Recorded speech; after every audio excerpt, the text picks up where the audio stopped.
الحمد لله رب العالمين وصلى الله على نبينا محمد وعلى آله وصحبه وسلم تسليما كثيرا ولا حول ولا قوة إلا بالله۔ رمضان میں جو انسان وفات پا جاتا ہے اس کی کوئی خاص فضیلت حدیث کے اندر تو ذکر نہیں ہوئی ہے، اور جس حدیث کے اندر بغیر حساب اور بغیر عذاب کے جو جنت میں 70,000 لوگ داخل ہوں گے، ان میں ان 3 لوگوں کا ذکر ہے جو لوگ توحید کے اوپر پکے تھے، جنہوں نے صحیح طور پر توحید کو سمجھا تھا اور اس کے بعد عمل کیا تھا۔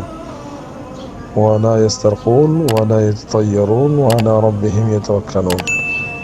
تو ان کی صفت کے اندر یہ آتا ہے کہ وہ لوگ نہ ہی لوگوں کے پاس جا کر رقیہ طلب کرتے تھے، یعنی دم وغیرہ جھاڑ پھونک یہ طلب نہیں کیا کرتے تھے، یعنی خود ہی کیا کرتے تھے، اور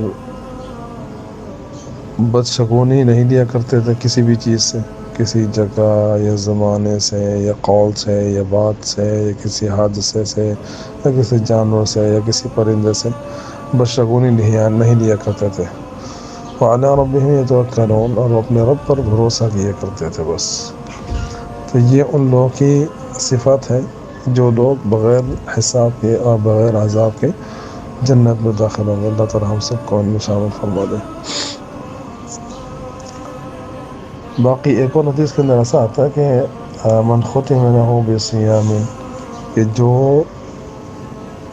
جس کی وفات یعنی روزے کی حالت میں ہوئی اور اس کا آخری عمل یہی تھا روزے کی حالت میں، تو اللہ تعالیٰ اس کو جنت میں داخل فرمائے گا۔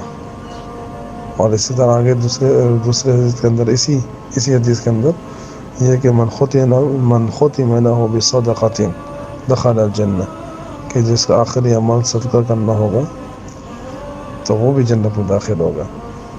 تو نہیں پتہ یہ لگا کہ جو نیک عمل کر کے اس دنیا سے جائے گا تو وہ انشاءاللہ تعالی جنت میں جائے گا، ٹھیک ہے، لیکن کبیرہ گناہ ظاہر نہیں ہونے چاہیے۔